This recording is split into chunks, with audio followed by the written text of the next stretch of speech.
Welcome to another great Knuckle Justice review show, and today we're going over Dark Void. And this gem kind of reminds me of Iron Man in a way.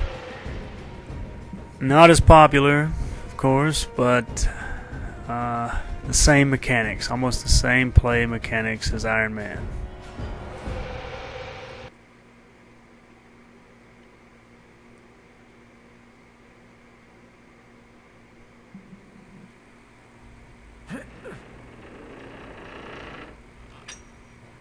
Ah, crap. We've been at this all night.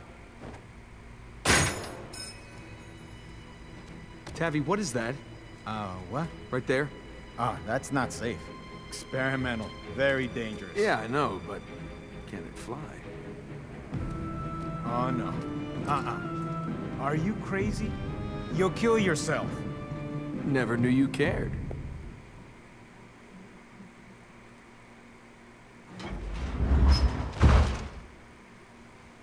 I don't like this at all. I tell you, it's not a good idea. And what about Ava? Come on, As you can see, the texture mapping, and the UV mapping of the textures on the characters is pretty good.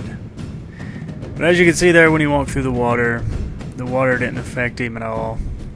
And the lighting effects from the shield down there and everything, it just looks and feels like the old PS2 titles. It doesn't really look like it should be on a next generation console Slow down. at all, really. It just feels like an old PS2 Brakes in game. your right hand. But the mechanics here Oh, yeah. are good, and the model rigging is good. The movement's good, And what if I need to go fast? but the main lighting and the effects of the environment around you really take down on the graphics here. It really just makes it feel like an older game, and I just feel like there could have been a lot more done with that on these new consoles. There's a lot more power there that they could have utilized in order to make the environment actually affect the character. And see, once again, you fly through the water and there's just nothing. Nothing happens. No steam, no nothing. And that could have been a lot better. The mapping on the surroundings there is pretty good. The texture mapping is good. But even it could have had more to it. It gets kind of bland, really. It just looks like you can kind of see the edge of the map and feel an end to the world there. Like it's not a real world or a whole world.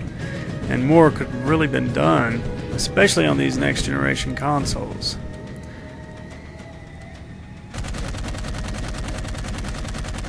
This game didn't get a lot of reviews. That's all of them. Or really a lot of acknowledgement at all. And when I saw it, I really just wanted to check it out and see what it was. And thought I would do a show of it, just maybe someone out there, maybe it would be something they think they would really like. So graphic-wise, what we've got is some next generation things, like the texture mapping actually on the characters, which is really good. It is above the PS2 standards. But then the environmental textures and the environmental effects that could have went in with the characters, they're just not there, and they should be. The color is pretty bright until you get off in the distance there, and it just goes bland. It's all just real repetitive as far as that goes. And as you can see, even the machinery there is just flat and bland, and it really does look like an old PS2. Even I remember some PS1 games that have those exact same looks and quality there. So it's really behind what it should be, and there could have been more work done graphically. Gonna have to give it a thumbs down on graphics because it's just not where it should be for a next generation title.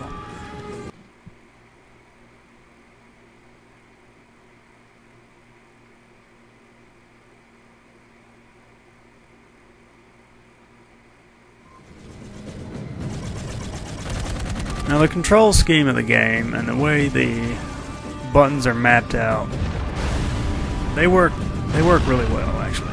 It actually plays just like Iron Man. There's really not a big change from Iron Man with that. And that control scheme works very well, and so since they used it, really there isn't any reason to change that for a game like this, where you can fly and land and fight in both places. That control scheme works very well.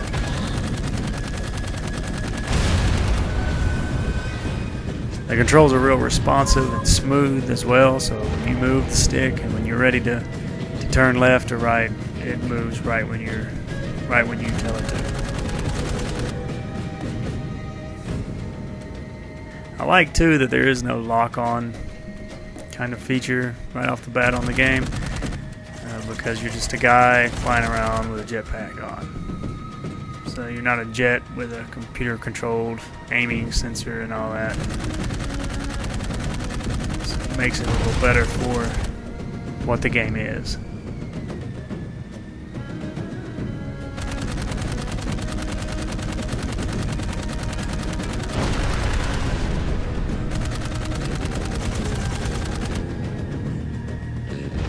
It's fast-paced too, and the controls fit with that. They stay with the speed of the game, so real responsive. You move, it moves. And even though as fast-paced as the game can get, it'll stay with it.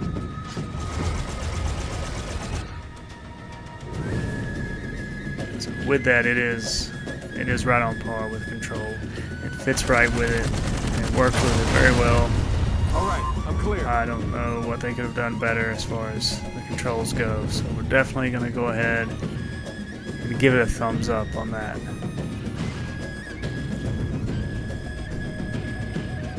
Tabby, how do I land this thing? You have to hover. Otherwise, you'll kill yourself.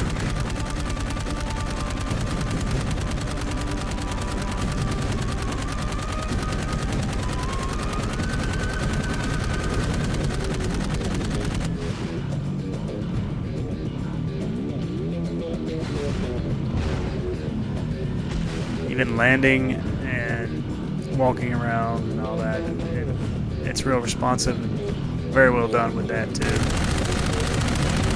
Just kind of hover down to the ground, and once you're on the ground, it's controlled just like a lot of the shooters are today. So there, we just say it's real smooth. It works really well.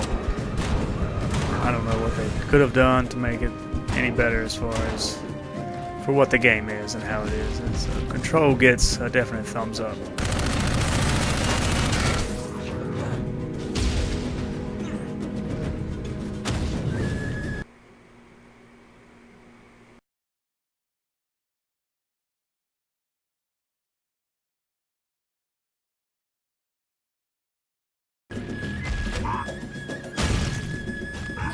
The sound of the game is good, as in when you hit someone, the sound of you hitting them happens right when you hit them. When you shoot them, the sound happens right when you shoot.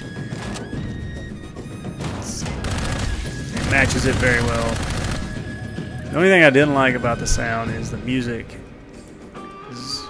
The music just gets annoying. It's real shrill and loud and just...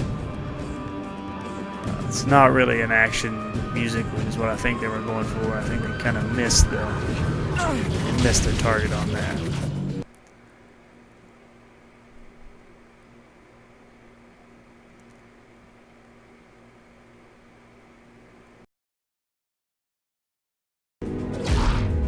Give sound a thumbs up. And stay down! Just because everything does fit as you play. The fun factor of the game is really the most important part of the game. If everything else is kind of floppy and just not that great, but the game's still fun, well then it's still a good game. I mean, it's still going to sell, it's still going to be good to play, and people are still going to want to play it and remember it. So we save it for last here, and with Dark Void, the game isn't bad. It can be fun, and it can give you some hours of enjoyment. However, it is very repetitive, and the textures and the bases and things that you keep constantly running into are just bland and boring. So really the game, after a while, it gets to a point to where you really don't care to finish it. You're not really just drawn to keep playing forever, which is probably why the game ended up on the shelf at GameStop for $10. Although I have seen some really good games for $10 on the shelf. Dark Sector, a lot of dark titles. But this one just doesn't keep up to par with those titles, even though they're in the same price range. This one dies out pretty early on into playing it. You just get to where you don't care to finish it. And the fun factor of the game, being the most important part of any game, you don't want to ruin that. But it does get a thumbs down on that, just because it's just not fun to keep playing.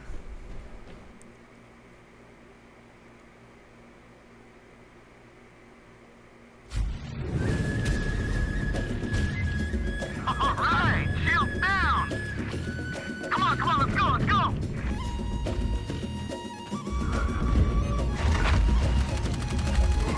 Get out of here now! Go!